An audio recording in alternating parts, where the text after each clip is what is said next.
Hello guys, എല്ലാവർക്കും good morning. നമ്മുടെ പുതിയൊരു വ്ളോഗിലേക്ക് എല്ലാവർക്കും സ്വാഗതം. നമ്മൾ ഇന്ന് വന്നിരിക്കുന്നത് കണ്ണൂർ ജില്ലയിലെ കൂത്തുപറമ്പിനടുത്ത് സ്ഥിതി ചെയ്യുന്ന കൈതേരി നീലക്കരിങ്കാളി ക്ഷേത്രത്തിലാണ്. ഒരുപാട് സമയം ക്യൂ നിൽക്കേണ്ടി വന്നു. കാരണം എന്താ, ഇവിടെ ചൊവ്വ വെള്ളി ദിവസങ്ങളിൽ മാത്രമേ നട തുറക്കുള്ളൂ. പിന്നെ സംക്രമ ദിവസങ്ങളിലും വിശേഷ ദിവസങ്ങളിലും മാത്രം. ഇവിടെ ശ്രീപോർക്കലിയും ഭദ്രകാളിയുമാണ് പ്രതിഷ്ഠ. വഴിപാട് കൗണ്ടറിൽ മാത്രമല്ല, ഉച്ചപൂജേന്റെ സമയമായതുകൊണ്ട് ദർശന ക്യൂവിന്റെ തിരക്കിലും നിൽക്കേണ്ടി വന്നു. ദർശന ക്യൂവിൽ നിന്ന സമയത്ത് കുറച്ച് ഫോട്ടോസും വീഡിയോസും ഒക്കെ എടുത്തു ഗൈസ്. ഇതിനിടയിലാണ് ഒരാൾ ഞാൻ വഴിപാട് കഴിച്ചില്ല എന്ന് പറയുന്നത്. മറ്റാരുമല്ല ഗൈസ്, നമ്മുടെ കേക്കാണ്.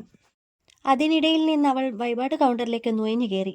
500 വർഷം പഴക്കം ചെന്ന ക്ഷേത്രം വർഷങ്ങൾക്ക് മുന്നേ പൂജകളൊന്നും നടക്കാതെ, അധികമാരും ശ്രദ്ധിക്കാതെ, എന്നാൽ പിന്നീട് അഷ്ടമംഗല്യ പ്രശ്നം വയ്ക്കുകയും 1994 ഈ ക്ഷേത്രം വീണ്ടും പുനരുദ്ധീകരിക്കപ്പെട്ടു. ചൊവ്വ വെള്ളി ദിവസങ്ങളിലാണ് ഇവിടെ ഭക്തജനങ്ങൾ എത്തിച്ചേരുന്നത്.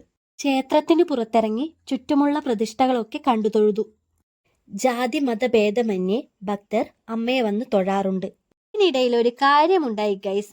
നമ്മളിൽ ഒരാളുടെ താക്കോല് കാണാണ്ടായി. പറയാം ഗൈസ്, അതിനു പുറകിലൊരു കഥയുണ്ട്. നാരങ്ങമാലയെക്കുറിച്ച് പറഞ്ഞിട്ടില്ലല്ലോ.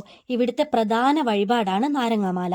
ഗ്രഹസാഫല്യത്തിന് വേണ്ടി ഭക്തർ ദേവിക്ക് സ്വയം നാരങ്ങാമാലകൾ കോർക്കുന്നു. അതുമാത്രമല്ല, വഴിപാട് കൗണ്ടറിലും അവർ കോർത്തു വിൽക്കുന്നുണ്ട്. ഇതൊക്കെ കാണാൻ പ്രത്യേകതരം ഭംഗിയാണ്. ഇനി നമുക്ക് താക്കോല് പോയ കഥയിലേക്ക് വരാം ഗൈസ്.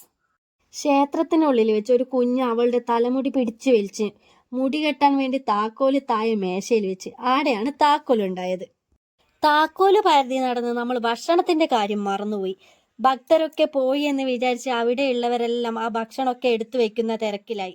നേരെ ആദ്യം പറഞ്ഞിനേനു നമുക്കിന്ന് പായസം കിട്ടൂല എന്ന്. അതേപോലെ തന്നെ സംഭവിച്ചു. കരുന്നാക്കാം. അതും കഴിച്ച് നമ്മൾ അവിടെ നിന്ന് ഇറങ്ങി.